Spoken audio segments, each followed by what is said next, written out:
Chapter number 3 motion में अब तक हम लोग कुछ थ्योरेटिकल कॉन्सेप्ट की बात कर चुके हैं और कुछ मैथमेटिकल प्रॉब्लम्स आपको याद होगा कि हमने सॉल्व किए थे। इस चैप्टर में हम लोगों ने रेस्ट के हवाले से कॉन्सेप्ट को क्लियर किया था, फिर हमने मोशन को डिस्कस किया, फिर मोशन की सूरत में हमने डिस्प्लेसमेंट को डिस्कस किया और अपने डिस्प्लेसमेंट को जब हमने टाइम के साथ रिलेट किया तो आपको याद होगा कि फिर वेलोसिटी का कॉन्सेप्ट जनरेट हुआ था, तो हमने वेलोसिटी की बात की। वेलोसिटी की मुख्तलिफ टाइप्स यानी कि uniform velocity, variable velocity, average velocity और इंस्टेंटेनियस वेलोसिटी क्या हो सकती हैं उसको हमने डिस्कस किया और रियल लाइफ की एग्जाम्पल को कंसिडर करते हुए हमने बात की। फिर हमने बात की एक्सीलरेशन की और उसके बाद आप रिकॉल करें तो हम लोगों ने न्यूटन के लॉज ऑफ मोशन को डिस्कस किया कि तीनों लॉज में जो फिजिकल क्वांटिटी फोर्स की सूरत में मौजूद है उसकी नेचर, उसकी प्रॉपर्टी किस तरह की है। तो आपको याद होगा न्यूटन के पहले लॉ को मैंने कहा था कि वो हम क्वालिटेटिव नेचर ऑफ फोर्स के लिहाज से कह सकते हैं कि न्यूटन ने उसको डिस्क्राइब किया।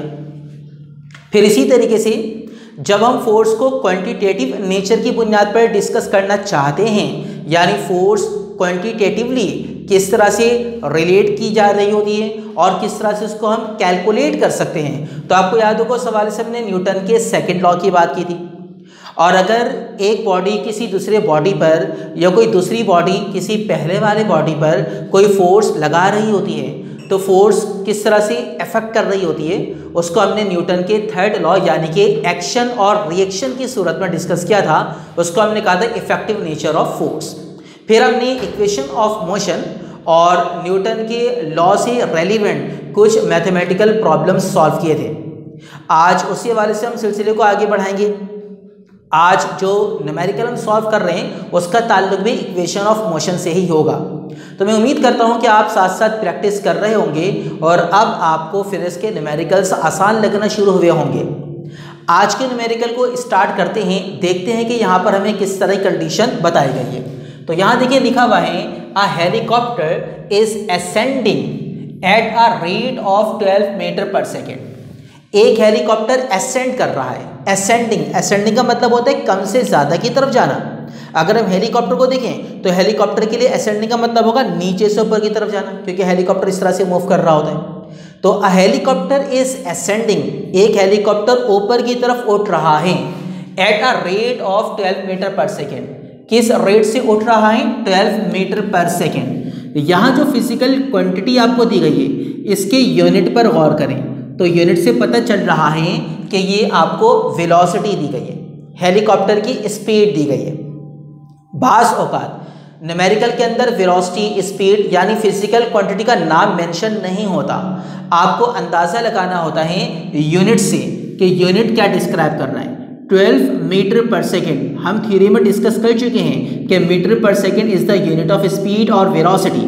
तो यहाँ पर 12 मीटर पर सेकेंड का मतलब डेफिनेटली हेलीकॉप्टर की क्या हो गई? वेलोसिटी। और हेलीकॉप्टर नीचे से ऊपर उठ रहा है मतलब हरकत कर रहा है। तो याद कीजिए मैंने आपको एक उसूल बताया था कि जब कोई चीज़ किसी जगह पर हरकत कर रही होती है तो हरकत करने के दौरान जो भी वेलोसिटी होती है वो कहलाती है इनिशियल वेलोसिटी। इस लिहाज से हम ये कह सकते हैं कि ये 12 metre per second basically helicopter की इनिशियल वेलोसिटी या स्पीड है। सवाल का अगला हिस्सा क्या है? आगे कह रहे हैं कि at a height of 80 metre above the ground, जमीन से 80 मीटर की बुलंदी पर आ पैकेज वॉज ड्रॉप, एक पैकेज को छोड़ दिया गया। पैकेज कोई भी चीज़ हो सकती है, कोई पैकेट हो सकता है, कोई ऑब्जेक्ट हो सकता है। तो पैकेज को ड्रॉप कर दिया गया। मजीद कह रहे हैं कि how long does the package take to reach the ground, ये पैकेज ज़मीन तक पहुंचने में कितना वक्त लेता है। तो हमें यहाँ पर बेसिकली मालूम क्या करना है? टाइम, कि जिस पैकेज को हेलीकॉप्टर से ड्रॉप किया गया वो पैकेज डेफिनेटली नीचे की तरफ आएगा, तो ज़मीन तक पहुंचने में कितना टाइम लेगा वो टाइम हमें मालूम करना है। तो सबसे पहले हम इसकी कंडीशन को डायग्राम के ज़रिए समझने की कोशिश करते हैं। फर्स्ट कर लेते हैं कि ये ग्राउंड लेवल है और फर्स्ट कर लेते हैं कि ये हेलीकॉप्टर है और हेलीकॉप्टर कहाँ जा रहा है? असेंडिंग अप, ऊपर की तरफ जा रही है। ठीक है ना, हेलीकॉप्टर ऊपर की तरफ जा रहा है। पैकेज को ड्रॉप कर दिया गया तो जाहिर है कि पैकेज कहाँ पर मूव करेगा? डाउनवर्ड डायरेक्शन में मूव करेगा। ये पैकेज की डाउनवर्ड मोशन हो गई, जबकि ये हेलीकॉप्टर की अपवर्ड मोशन हो गई। और कितनी हाइट से पैकेज को ड्रॉप कर दिया गया है? 80 मीटर, 80 मीटर, ये लिखा हुआ 80 मीटर। तो डेफिनेटली यहाँ पर जो हाइट यानी वर्टिकल डिस्टेंस हमें नजर आया वो कितना हो गया? 80 मीटर। पैकेज ज़मीन तक पहुँचने में कितना टाइम लेता है? जहाँ से ड्रॉप किया गया वहाँ से ज़मीन तक पहुँचने में कितना टाइम लेता है, वो टाइम हमें मालूम करना है। अब इस न्यूमेरिकल को करने के कई तरीके हैं, आप कई तरीके से इस न्यूमेरिकल को सॉल्व कर सकते हैं। यहाँ जिस तरीके से मैं करवा रहा हूँ मैं उस लिहाज से आपको कंडीशन को समझा देता हूँ। देखिए, हेलीकॉप्टर के अंदर पैकेज मौजूद है। इनिशियली जब हेलीकॉप्टर ऊपर जा रहा है तो इसका मतलब उसके अंदर मौजूद पैकेज भी कहाँ जा रहा है? ऊपर जा रहा है। तो इनिशियल जो मोशन है पैकेज की वो हेलीकॉप्टर के लिहाज से क्या हो गई? अपवर्ड। लेकिन जब पैकेज को 80 मीटर की हाइट पर पहुंचने के बाद ड्रॉप कर दिया गया, तो ड्रॉप करने के बाद हेलीकॉप्टर तो ऊपर ही जा रहा होगा, लेकिन पैकेज मामूली टाइम ऊपर जाने के बाद नीचे आना शुरू हो जाएगा।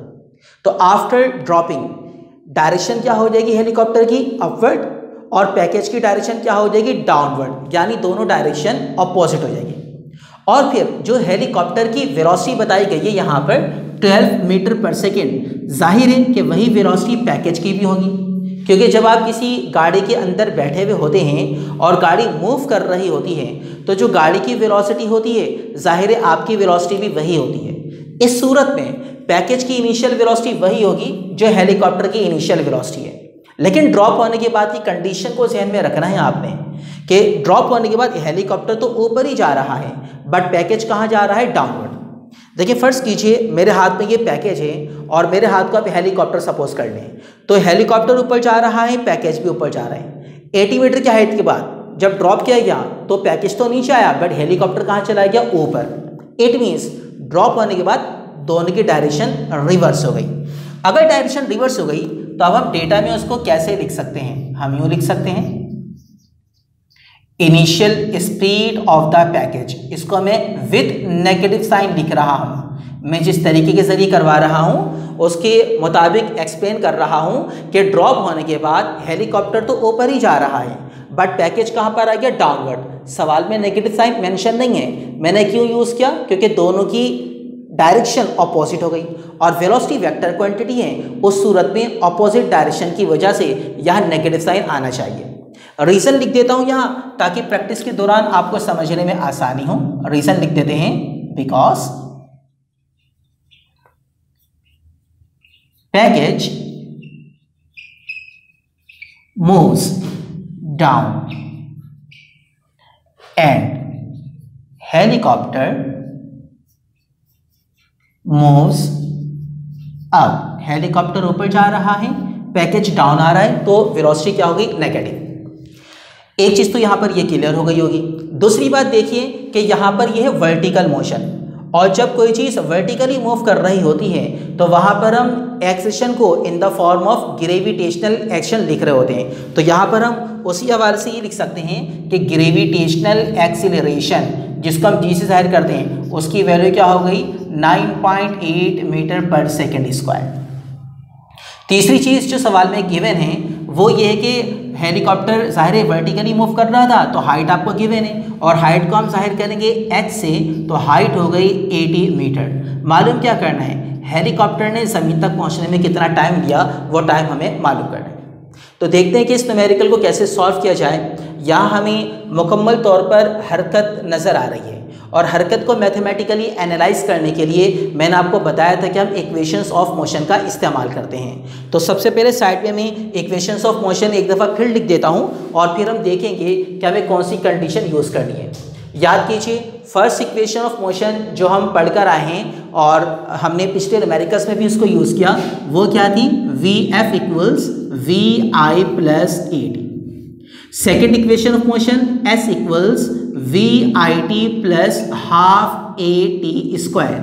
And third equation of motion 2AS equals VF square minus VI square. तो इन तीनों इक्वेशन को अगर हम देखें तो हम ये कह सकते हैं कि टाइम मालूम करने के लिए बेहतर फॉर्मूला कौन सा वाला है? Second equation of motion. यहाँ पर हम S की जगह पर H इस्तेमाल करेंगे कंडीशन को देखते हुए। VI हमें गिवन है, ए की जगह पर हम ग्रेविटेशनल एक्शन का इस्तेमाल कर सकते हैं और फिर टाइम कैलकुलेट करना हमारे लिए आसान हो जाएगा। तो हम सेकेंड इक्वेशन ऑफ मोशन के जरिए इस न्यूमेरिकल को सॉल्व करने की कोशिश करते हैं। सिंस सबसे पहले second equation of motion in terms of vertical motion लिख रहा हूं, H equals v i t plus half a की जगह पर g और फिर टी स्क्वायर। अब रिस्पेक्टिव वैल्यूज पुट कर देते हैं। H आपको गिवन है और कितना गिवन है 80, ये रहा H।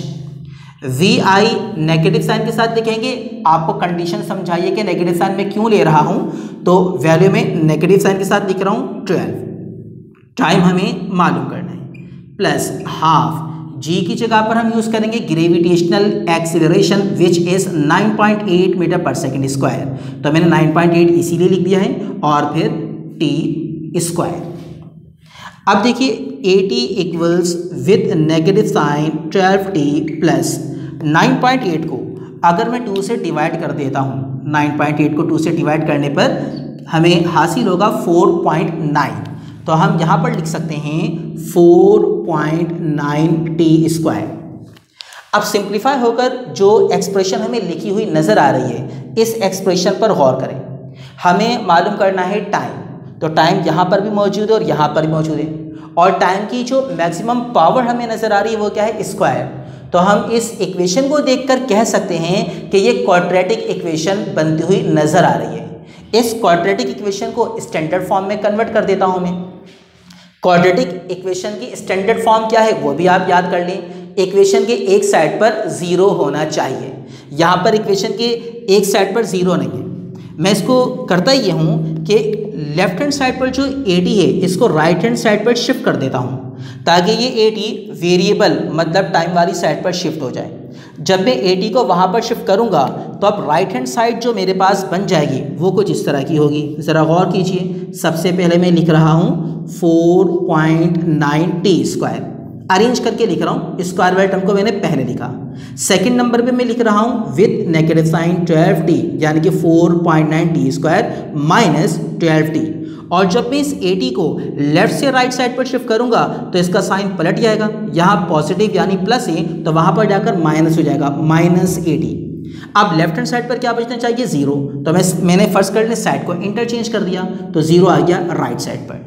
तो ये जो एक्सप्रेशन यहाँ लिखी हुई थी इसको मैंने क्वाड्रेटिक इक्वेशन को स्टैंडर्ड फॉर्म में बना दिया, मतलब इक्वेशन के एक साइड पर 0 आ गया।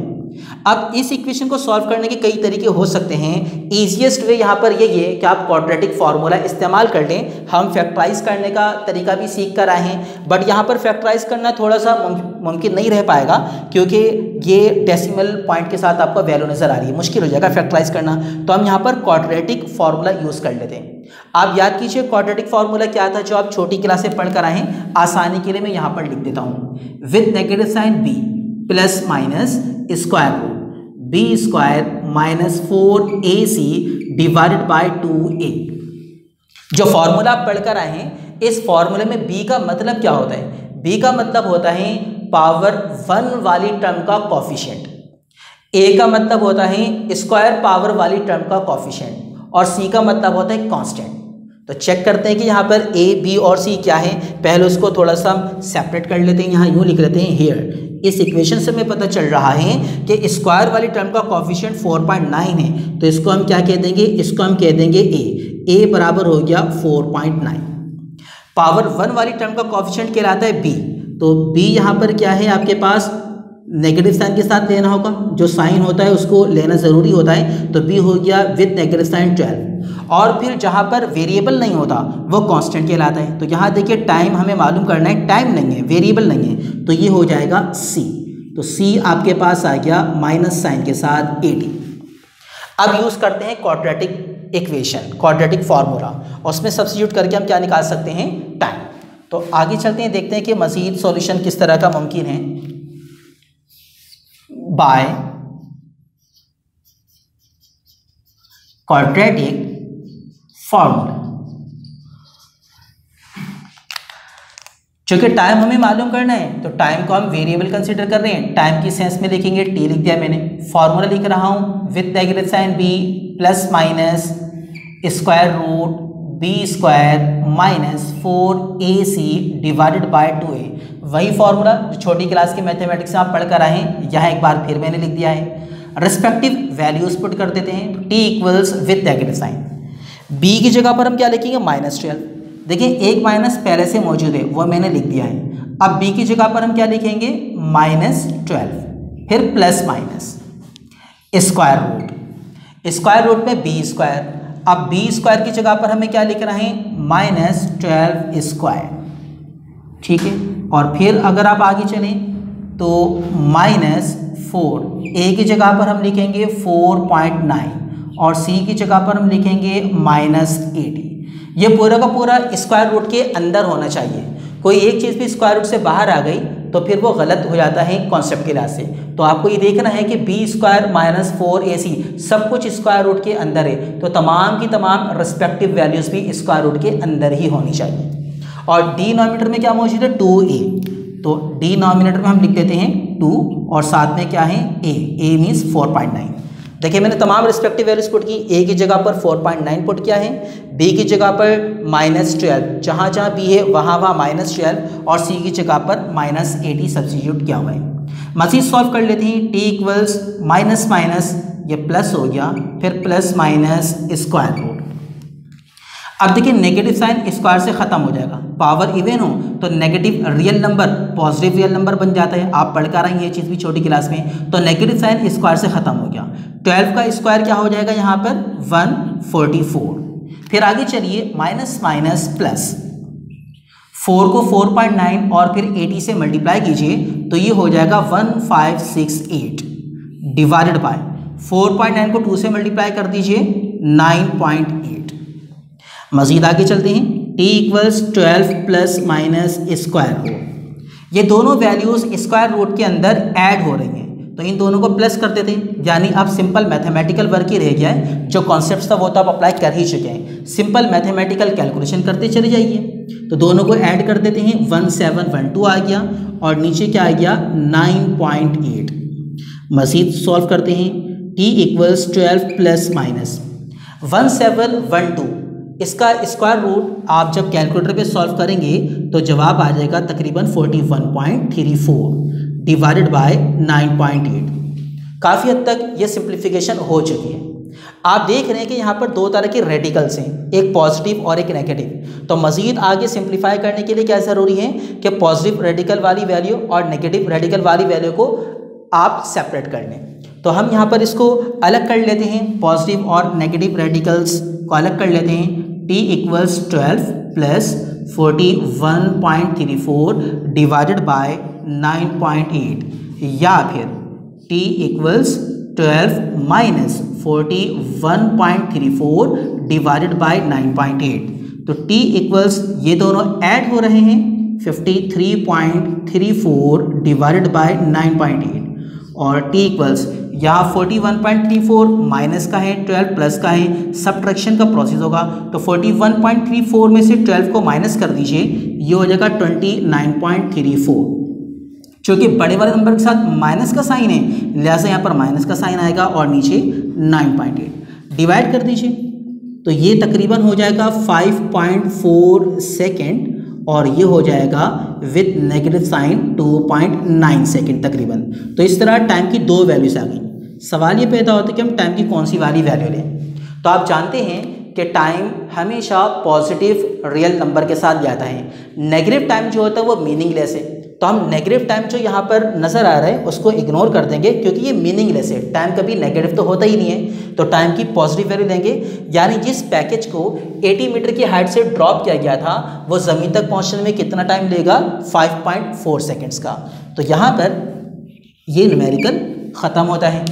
आप इस न्यूमेरिकल की अच्छी प्रैक्टिस करें। इसको हम इसके अलावा दीगर मेथड से भी कर सकते हैं। तो आप मज़ीद देखिए कौन से मेथड अप्लाई कर सकते हैं और उसको सॉल्व करने की कोशिश कीजिए। जितने ज़्यादा प्रैक्टिस करेंगे इक्वेशंस ऑफ मोशन की उतने ही ज़्यादा आप कंफर्टेबल फील करेंगे हर तरह के क्वेश्चंस को पिक करने में और फॉर्मूले को पिक करने में आपके लिए यकीनन आसानी होती चली आएगी। तो प्रैक्टिस कीजिए, फिर हम नेक्स्ट टाइम मज़ीद न्यूमेरिकल सॉल्व करेंगे इंशाल्लाह। Thank you.